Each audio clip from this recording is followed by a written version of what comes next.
Hello guys, आज मैं आपको एक छोटी सी जानकारी देना चाहती हूँ जो हमारे बहुत काम की है।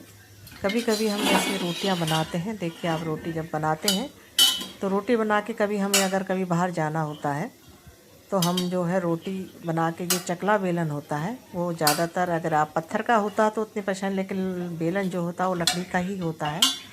और चकला बेलन अगर दोनों लकड़ी के हों तो उसे हम ऐसे ही धो के अपने घर में रख जाते हैं।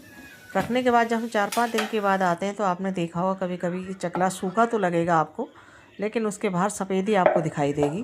तो सफ़ेदी का मतलब है कि चकला और बेलन में पहले फिफोती लगी और फिफोती जो होती है वो सूख जाती है।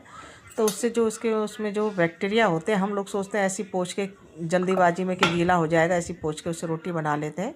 तो ऐसा नहीं करना है, क्योंकि उसके जो बाहर आपको फिफूती दिख रही है वो जो बैक्टीरिया है वो उसके अंदर तक होता है, क्योंकि लकड़ी अंदर से गीली रहती है। और जब हम रोटी बेलते हैं तो वो रोटी के साथ ही हमारे पेट में चले जाते हैं। हम सोचते हैं अरे हम तो घर का खाना खा रहे हैं, हमारा पेट क्यों ख़राब हुआ, हमें डिहाइड्रेशन कैसे हो गया। तो ये सब इसी का कारण है। अगर आप जब कभी बाहर से आएँ तो सबसे पहले चकला बेलन को हल्का सा पानी लगाइए, और पानी लगाने के बाद उसमें आप नमक लगाइए। नमक लगाने के बाद उसे जो है आप गैस जला के गैस में गर्म कर लीजिए। और गैस में गर्म करने के बाद जो नमक है और जो उससे तापमान से जो बैक्टीरिया होते हैं वो ख़त्म हो जाएंगे। दोनों चकला बेलन को इसी तरह हम गर्म कर लेंगे, और उसके बाद एक बार फिर धोने के बाद तब आप उसे सुखाइए और उसके बाद उसमें रोटी बनाइए।